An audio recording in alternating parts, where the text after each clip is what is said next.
Assalamualaikum warahmatullahi wabarakatuh. Perkenalkan, saya Farah Zakira dari kelas 7 APD.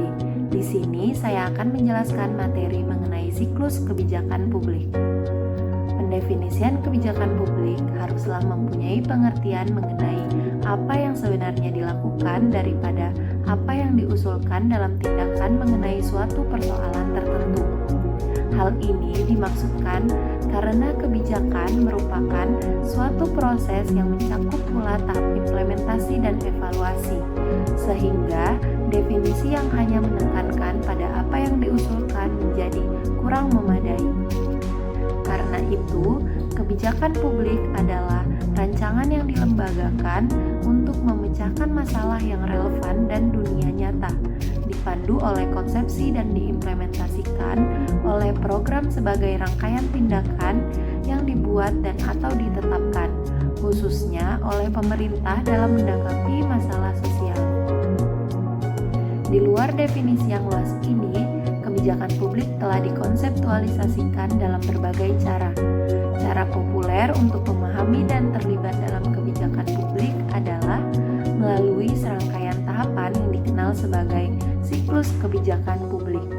Karakterisasi tahapan tertentu dapat bervariasi, di antaranya 1. Tahap penyusunan agenda, kedua, tahap formulasi kebijakan, ketiga, tahap adopsi atau legitimasi kebijakan, yang keempat, tahap implementasi kebijakan, dan yang terakhir, tahap evaluasi kebijakan. Pertama-tama, dalam tahap penyusunan agenda adalah sebuah fase dan proses yang sangat strategis dalam realitas kebijakan publik. Dalam proses inilah ada ruang untuk memaknai apa yang disebut sebagai masalah publik dan agenda publik perlu diperhitungkan.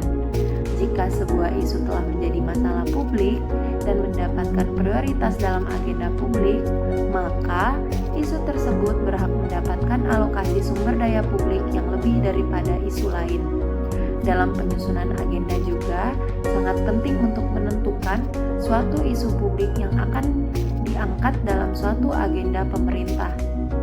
Penyusunan agenda kebijakan juga harus dilakukan berdasarkan tingkat urgensi dan esensi kebijakan, juga keterlibatan stakeholdernya. Sebuah kebijakan tidak boleh mengabaikan tingkat urgensi, esensi, dan keterlibatan stakeholder tersebut. Setelah dilakukannya tahap penyusunan agenda, masuklah tahap kedua, yaitu tahap formulasi kebijakan. Masalah yang sudah masuk dalam agenda kebijakan kemudian dibahas oleh para pembuat kebijakan. Masalah-masalah tersebut didefinisikan untuk kemudian dicari pemecahan masalah yang terbaik. Pemecahan masalah tersebut berasal dari berbagai alternatif atau pilihan kebijakan yang ada. Sama halnya dengan perjuangan suatu masalah untuk masuk dalam agenda kebijakan. Dalam tahap perumusan kebijakan, masing-masing alternatif bersaing untuk dapat dipilih sebagai kebijakan yang diambil untuk memecahkan masalah. Selanjutnya, tahap adopsi atau legitimasi kebijakan. Dari banyaknya alternatif kebijakan yang ditawarkan oleh para perumus kebijakan, akhirnya salah satu dari alternatif kebijakan tersebut diadopsi dengan dukungan para aktor, misalnya mayoritas legislatif atau konsensus antar aktor.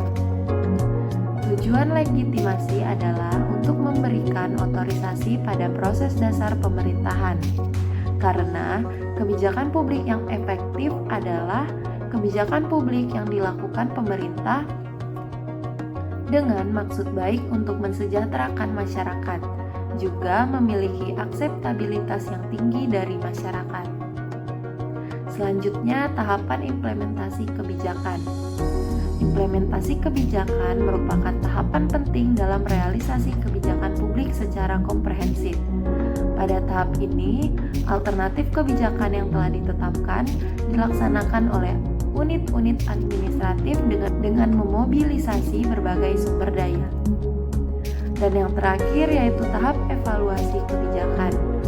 Secara umum, evaluasi kebijakan meliputi tahap perumusan masalah, tahap program yang diusulkan, tahap implementasi, maupun tahap dampak kebijakan. Karena itu, kebijakan yang telah diimplementasikan kemudian dinilai untuk melihat sejauh mana atau tingkat keberhasilan kebijakan yang dibuat telah mampu memecahkan masalah untuk meraih dampak yang diinginkan, serta perlu ditentukan ukuran-ukuran atau kriteria-kriteria yang menjadi dasar untuk menilai apakah kebijakan publik telah meraih dampak yang diinginkan atau belum sama sekali. Itulah yang dapat saya sampaikan. Mohon maaf apabila salah kata maupun perkataan. Wassalamualaikum warahmatullahi wabarakatuh. Terima kasih.